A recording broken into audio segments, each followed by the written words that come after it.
Good morning, dears. In the last class, we already discussed about food habits, breathing, movement, etc. Yes? So, today we are discussing the reproduction in plants and animals.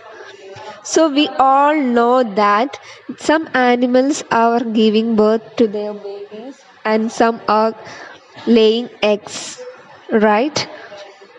So, which are the animals they giving birth to their babies? ഏതൊക്കെ animals ആണ് ബേബീസിന് birth ചെയ്യുന്നത്? Yes, Katz, monkeys, dogs reproduce by giving birth to their babies.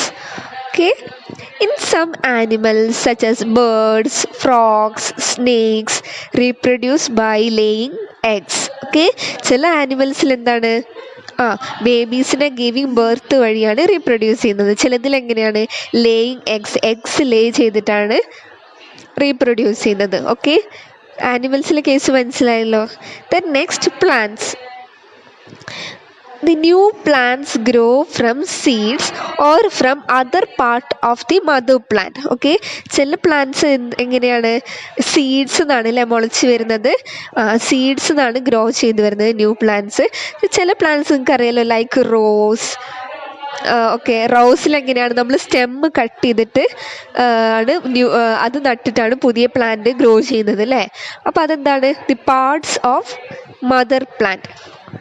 Okay, new plants grow from seeds or from other parts of the mother plant. അപ്പോൾ പ്ലാന്റ്സിൽ മനസ്സിലായല്ലോ. So all of you write more examples for animals which reproduce by giving birth to their babies. Okay, and animals which reproduce by laying eggs. Okay, so എല്ലാവരും രണ്ടിനും example കേട്ടോ, ടെക്സ്റ്റിൽ ഇല്ലാത്ത കുറച്ച് examples എഴുതുക. അതാണ് ഇന്നത്തെ ഒരു ആക്ടിവിറ്റി എന്ന് പറയുന്നത്.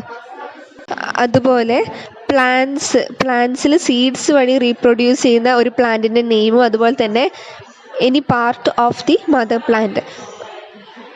പ്ലാന്റിൻ്റെ ഏതെങ്കിലും ഒരു പാർട്ടിൽ ഡെവലപ്പ് ചെയ്യുന്ന പ്ലാന്റ്സ്, അതിൻ്റെ ഒരു നെയിം എഴുതാം കേട്ടോ, എക്സാമ്പിൾസ് എഴുതാം. Okay, now you all know that how the plants and animals breathing, moving and how they are reproducing, right? ഇപ്പോൾ നിങ്ങൾക്ക് എല്ലാവർക്കും അറിയാമല്ലോ എങ്ങനെയാണ് പ്ലാന്റ്സിലും ആനിമൽസിലും അവരുടെ ഫുഡ് ഹാബിറ്റ്സ് എന്താണ്, മൂവ്മെൻറ്റ് എങ്ങനെയാണ്, ബ്രീത്തിങ് എങ്ങനെയാണെന്ന് എല്ലാം അറിയാമല്ലോ അല്ലേ. So let us discuss how the plants and animals depend each other. Okay, animals പ്ലാന്റ്സിനെ ഡിപ്പെൻഡ് ചെയ്യുന്നുണ്ടോ, പ്ലാന്റ്സ് ആനിമൽസിനെ ഡിപ്പെൻഡ് ചെയ്യുന്നുണ്ടോ എന്തിനെങ്കിലും വേണ്ടിയിട്ട് നമുക്ക് നോക്കാം. Okay, we all know that animals and human beings. What is human beings? Yes, നമ്മളെല്ലാവരും അല്ലേ, മനുഷ്യരെയാണ് നമ്മൾ ഹ്യൂമൻ ബീയിങ്സ് എന്ന് പറയുന്നത്. So animals and human beings depend on plants for their food. Right, നമ്മളെല്ലാവരും എന്താണ് ഫുഡിന് വേണ്ടിയിട്ട് പ്ലാന്റ്സിനെ ഡിപ്പെൻഡ് ചെയ്യുന്നില്ല. പ്ലാന്റ്സിനെ ലീവ്സ്, സ്റ്റെമ്മ്, റൂട്ട്, അങ്ങനെ ഫ്ലവേഴ്സ്, അങ്ങനെ പല പാർട്സ് നമ്മൾ ഫുഡിന് യൂസ് ചെയ്യുന്നുണ്ട് അല്ലേ. അപ്പോൾ നമ്മൾ ഫുഡിന് വേണ്ടിയിട്ട് പ്ലാന്റ്സിനെ ഡിപ്പെൻഡ് ചെയ്യുന്നുണ്ട്. Right, like this the animals also depend on plants for their food, like rabbits, cows etcetera അല്ലേ. അവരൊക്കെ പ്ലാന്റ്സിനല്ലേ കഴിക്കുന്നത്. പിന്നെ അതുപോലെ തന്നെ ഈ പ്ലാന്റ്സിനെ കഴിക്കുന്ന ആനിമൽസിനെ കഴിക്കുന്ന മറ്റു പല ആനിമൽസ് ഉണ്ട്, ലൈക്ക് ലയൺസ്, ടൈഗേഴ്സ് എക്സെട്ര. അവരൊക്കെ എന്താണ് പ്ലാന്റ്സിനെ കഴിക്കുന്ന ആനിമൽസിനെ അവർ ഈറ്റ് ചെയ്യും. ഓക്കെ, അപ്പോൾ ഈ പ്ലാന്റ്സ് ഇല്ലയെന്നുണ്ടെങ്കിൽ പ്ലാന്റ്സിനെ കഴിക്കുന്ന ആനിമൽസ് ഉണ്ടാവില്ല. അപ്പം അങ്ങനെ വന്നാൽ ഈ ലയൺസിനും ടൈഗേഴ്സിനും കഴിക്കാനും ഫുഡ് ഉണ്ടാവില്ല. അപ്പം എന്താണ് പ്ലാന്റ്സ് വേണമല്ലേ. പ്ലാന്റ്സിന് നമ്മളെല്ലാവരും ഡിപ്പെൻഡ് ചെയ്യുന്നുണ്ട് for food. Animals and human beings depend on plants for their food. And we depend on plants for one more thing, right? For what? Yes, for breathing. നമ്മളെല്ലാവരും ബ്രീത്ത് ചെയ്യുന്നുണ്ട് അല്ലേ. ആനിമൽസും പ്ലാന്റ്സും breath ചെയ്യുന്നുണ്ട്. Breath ചെയ്യുമ്പോൾ നമ്മൾ എന്താണ് ഉള്ളിലേക്ക് എടുക്കുന്നത്, ബ്രീത്ത് ചെയ്യുന്നത് ഓക്സിജൻ ആണല്ലേ. നമ്മൾ എയറിലുള്ള ഓക്സിജനാണ്. ഈ ഓക്സിജൻ തരുന്നത് ആരാണ്? യെസ്, പ്ലാന്റ്സ് ആണ് നമുക്ക് ഓക്സിജൻ തരുന്നത്. ഓക്കെ, പ്ലാന്റ്സ് ആണ് നമുക്ക് ഓക്സിജൻ തരുന്നത്. അപ്പോൾ ഈ ഓക്സിജന് വേണ്ടിയിട്ട് നമ്മൾ എന്തിനെ ഡിപ്പെൻഡ് ചെയ്യുന്നുണ്ട്? പ്ലാന്റ്സിനെ ഡിപ്പെൻഡ് ചെയ്യുന്നുണ്ട്. അപ്പോൾ എന്തിനൊക്കെ വേണ്ടിയിട്ടാണ്? ഫുഡിന് വേണ്ടിയിട്ട് നമ്മൾ പ്ലാന്റ്സിനെ ഡിപ്പെൻഡ് ചെയ്യുന്നുണ്ട്. ഓക്സിജന് വേണ്ടിയിട്ട് നമ്മൾ പ്ലാന്റ്സിനെ ഡിപ്പെൻഡ് ചെയ്യുന്നുണ്ട്. നമ്മൾ ഈ ഓക്സിജൻ ബ്രീത്ത് ചെയ്തിട്ട് നമ്മൾ പുറത്തേക്ക് വിടുന്നത് എന്താണ്? കാർബൺ ഡൈ ഓക്സൈഡാണ് നമ്മൾ പുറത്തേക്ക് വിടുന്നത്. അപ്പോൾ ഈ കാർബൺ ഡൈ ഓക്സൈഡ് കുറേ നമ്മുടെ എയറിൽ ഉണ്ടായിക്കഴിഞ്ഞാൽ നമുക്ക് ഓക്സിജൻ കിട്ടില്ലല്ലോ. കാർബൺ ഡൈ ഓക്സൈഡ് ആവില്ലേ ബ്രീത്ത് ചെയ്യുന്നത്. അപ്പോൾ പുറത്തേക്ക് വിടുന്ന ഈ കാർബൺ ഡൈ ഓക്സൈഡിനെ പ്ലാന്റ്സ് യൂസ് ചെയ്യും.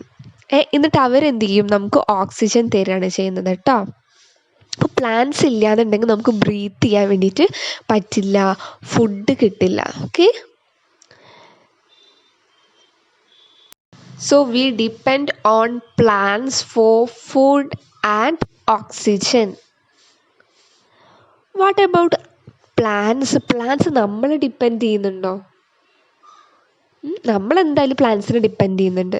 സോ പ്ലാന്റ്സ് നമ്മളെ ഡിപ്പെൻഡ് ചെയ്യുന്നുണ്ടോ എന്തിനെങ്കിലും വേണ്ടിയിട്ട്? എല്ലാവരും തിങ്ക് ചെയ്ത് നോക്കിയേ. Yes, we already discussed that plants take carbon dioxide from the air. Okay, അവർക്ക് ഫുഡ് ഉണ്ടാക്കാൻ വേണ്ടി പ്ലാന്റ്സ് സ്വന്തമായിട്ട് ഫുഡ് പ്രിപ്പയർ ചെയ്യും. ആ ഫുഡ് പ്രിപ്പയർ ചെയ്യാൻ വേണ്ടിയിട്ടുള്ള കാർബൺ ഡൈ ഓക്സൈഡ് അവർ നമ്മളെ എയറിൽ നിന്നാണ് എടുക്കുന്നത്. ആ എയറിലേക്ക് എങ്ങനെ എത്തും? നമ്മൾ പുറന്തള്ളും. നമ്മൾ ഓക്സിജൻ ഉള്ളിലേക്ക് എടുത്തിട്ട് പുറത്തേക്ക് വിടുന്നത് കാർബൺ ഡൈ ഓക്സൈഡാണ്. ഓക്കെ, വേസ്റ്റായിട്ട്. അപ്പോൾ ആ കാർബൺ ഡൈ ഓക്സൈഡ് യൂസ് ചെയ്തിട്ടാണ് അവർ പ്ലാന്റ്സ് ഫുഡ് പ്രിപ്പയർ ചെയ്യുന്നത്. ഓക്കെ, സോ പ്ലാന്റ്സിന് ഈ കാർബൺ ഡൈ ഓക്സൈഡ് കിട്ടിയിട്ടില്ല എന്നുണ്ടെങ്കിൽ അവർക്ക് ഫുഡ് പ്രിപ്പയർ ചെയ്യാൻ വേണ്ടി പറ്റില്ല. അവർക്ക് കനോട്ട് സർവൈവ്. അവർക്ക് സർവൈവ് ചെയ്യാൻ വേണ്ടിയിട്ടും സാധിക്കില്ല. ഫുഡില്ലെങ്കിൽ ജീവിക്കാൻ പറ്റുമോ? So they cannot live without food. So they need carbon dioxide. ആ കാർബൺ ഡൈ ഓക്സൈഡ് കിട്ടുന്നത് നമ്മളിൽ നിന്നാണ്. ഓക്കെ, അതിന് വേണ്ടിയിട്ട് അവർ പ്ലാന്റ്സ് നമ്മളെ ഡിപ്പെൻഡ് ചെയ്യുന്നുണ്ട്, ആനിമൽസിനെയും ഹ്യൂമൻ ബീയിങ്സിനെയും. പിന്നെ അതുപോലെ you can see in this picture one butterfly on a flower. ഈ ബട്ടർഫ്ലൈ വരുന്നതുകൊണ്ട് പ്ലാന്റ്സിന് എന്തെങ്കിലും ബെനിഫിറ്റ് ഉണ്ടോ? Yes, the birds and insect help plants to reproduce. അവർക്ക് റീപ്രൊഡ്യൂസ് ചെയ്യാൻ വേണ്ടിയിട്ട് ഈ പ്ലാന്റ്സും ഇൻസെക്ട്സും ഹെൽപ്പ് ചെയ്യുന്നുണ്ട് പ്ലാന്റ്സിനെ. അങ്ങനെ വെച്ചാൽ ഒരു പ്ലാന്റിൻ്റെ ഫ്ലവറിൽ വന്ന് ഒരു ബട്ടർഫ്ലൈ നിന്നിട്ട് മറ്റൊരു പ്ലാന്റിലേക്ക് ആ ബട്ടർഫ്ലൈ പോയിട്ട് മറ്റൊരു ഫ്ലവറിൽ നിൽക്കുമ്പോൾ എന്താണ്?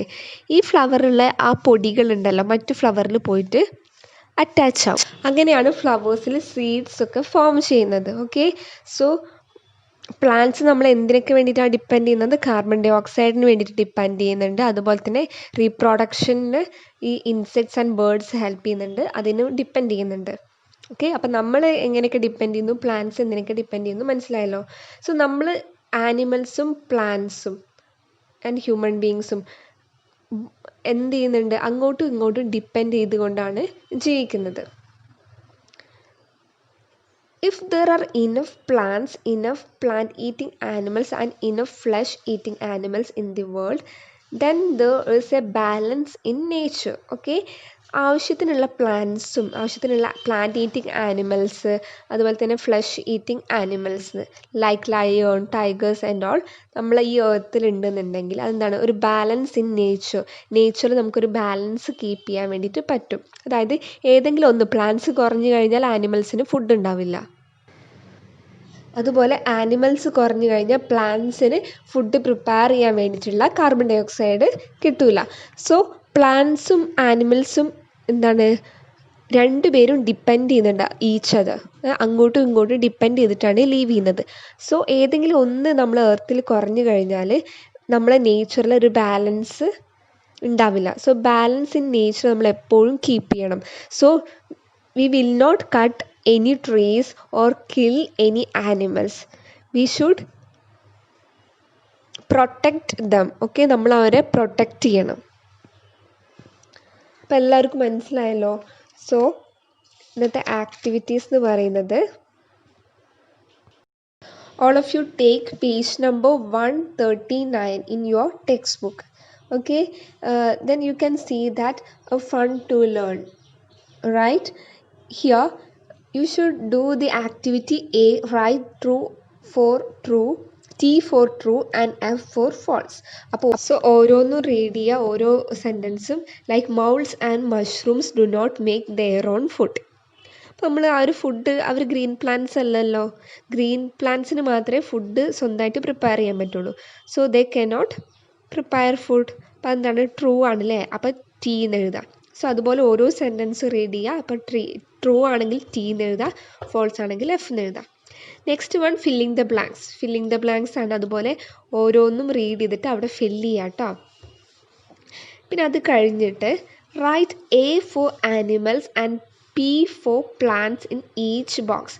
അപ്പോൾ ഓരോ സെൻറ്റൻസ് വായിക്കുക. അത് പ്ലാന്റ്സിനാണോ ആനിമൽസിനാണോ സ്യൂട്ട് ആവാൻ നോക്കുക. First one makes it's on food. അപ്പോൾ പ്ലാന്റ്സ് എന്താണ്, മേക്ക് ദെയർ ഓൺ ഫുഡ് അല്ലേ, അവർ സ്വന്തമായിട്ട് ഫുഡ് പ്രിപ്പയർ ചെയ്യാണ്. നമ്മളെന്താണ് പ്ലാന്റ്സിൽ നിന്നും ഫുഡ് എടുത്ത് കഴിക്കുകയാണ്. ഓക്കെ, പ്ലാന്റ്സിനെ കഴിക്കല്ലേ, യെസ്. അപ്പം plants their own food make ചെയ്യും. അപ്പോൾ നമ്മൾ പി എന്ന് എഴുതാം, അവിടെ പി എന്ന് എഴുതാം, പ്ലാന്റ്സ് ആയതുകൊണ്ട്. Moves from one place to another in search of food. അപ്പോൾ ഒരു പ്ലേസിൽ നിന്ന് മറ്റൊരു പ്ലേസിലേക്ക് ഫുഡ് സെർച്ച് ചെയ്ത് പോകുന്നത് ഏതാണ്, പ്ലാന്റ്സ് ആണോ ആനിമൽസ് ആണോ? അപ്പം ഏതാണെന്ന് വെച്ചാൽ അവിടെ എഴുതാം കേട്ടോ. അങ്ങനെയാണ്